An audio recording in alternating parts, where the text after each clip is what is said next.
Watch this video before buying OnePlus Nord CE 5G and मैं इसको एक proper review नहीं कह रहा हूँ कि ये प्रॉपर रिव्यू वीडियो है, ये बस मेरा ओपिनियन है। अगर आप इस स्मार्टफोन को लेने जा रहे हो तो मैं आपको कुछ ऐसे बातें बताऊँगा जिसको कि आपको जान लेना चाहिए इस स्मार्टफोन को परचेज करने से पहले। तो चलो इस वीडियो को फटाफट से स्टार्ट करते हैं, लेकिन उससे पहले आप इस वीडियो के नीचे कमेंट करना एंड बताना कि मैंने क्या कुछ मिस करा है, क्योंकि हो सकता है कि मैं भी कुछ मिस कर दूँ इसके अंदर का कुछ अच्छा फीचर, तो आप कमेंट कर सकते हो उसको। तो जो सबसे पहली चीज़ है जिस कारण से OnePlus फेमस है वो है इसका oxygen OS. And oxygen OS अभी के टाइम पे देखा जाए तो काफ़ी हद तक इंस्पायर्ड है वन UI से।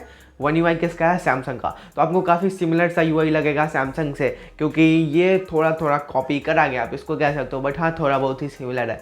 एंड इसके अंदर आपको ऑक्सीजन ओएस के कुछ फीचर्स मिल जाएंगे जो कि काफ़ी बढ़िया है। एंड इसके अंदर डार्क मोड में आपको कुछ अलग सा ऑप्शंस वगैरह मिल रहा है, ऐसा मेंशन करा गया है कंपनी की तरफ से।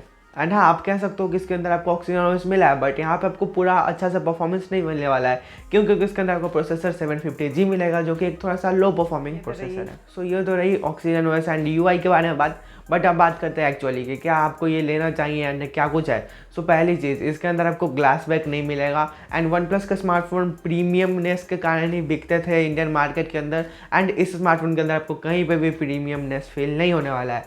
एंड इसके अंदर से अलर्ट स्लाइडर का भी ऑप्शन हटा दिया गया है, जो आपको साइड में मिलता था OnePlus के डिवाइसेज में अलर्ट स्लाइडर, वो नहीं मिलेगा, वो मिसिंग है। अगर आप ओल्ड OnePlus का यूज़र हो तो आपको ये मिसिंग लगेगी, एंड इस पर आप अपग्रेड कभी मत करना।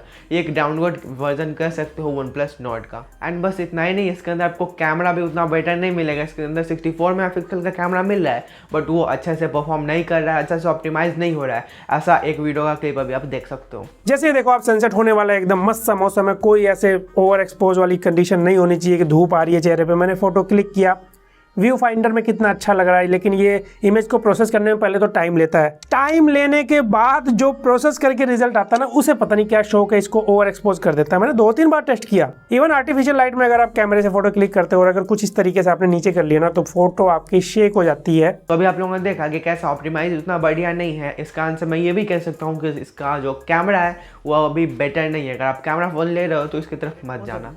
एंड ये सभी चीज़ें सॉफ्टवेयर अपडेट के थ्रू सॉल्व हो सकती है, बट इस प्राइस रेंज पे आपको इससे बेटर स्मार्टफोन मिल सकते हैं, रियलमी के, रेडमी के एंड सैमसंग के भी। एंड एक चीज़ मैं आपको बता दूँ, इसके अंदर जो डिस्प्ले है वो भी एक नॉर्मल सा डिस्प्ले है। आउटडोर में आपको ठीक ठाक ब्राइटनेस मिलेगी, बट आप जो सोच रहे हो एमोलेड डिस्प्ले है तो ज़्यादा बेटर होगा, ऐसा कुछ नहीं है। जो पुराने OnePlus के डिवाइसेज है उससे थोड़ा सा डाउनग्रेड इसका डिस्प्ले कह सकते हो, बट हाँ IPS डिस्प्ले से इसका डिस्प्ले बेटर है। एंड एट लास्ट इसके अंदर आपको 3.5mm का हेडफोन जैक मिलता है, जो कि एक काफ़ी अच्छा फीचर कह सकते हो, क्योंकि आजकल बहुत सारे स्मार्टफोन में से उसको हटाया गया है। एंड इसका प्राइस देखा जाए तो 22 से 25 हज़ार आप कह सकते हो, मतलब कि 23,000 आप इसका प्राइस ले सकते हो कि 23,000 का ये स्मार्टफोन है बेस वेरिएंट के हिसाब से। एंड उस रेंज में आपको बहुत सारे अच्छे स्मार्टफोन मिलते हैं, एंड इससे सस्ता भी आपको एक स्मार्टफोन मिलेगा, पोको X3 Pro।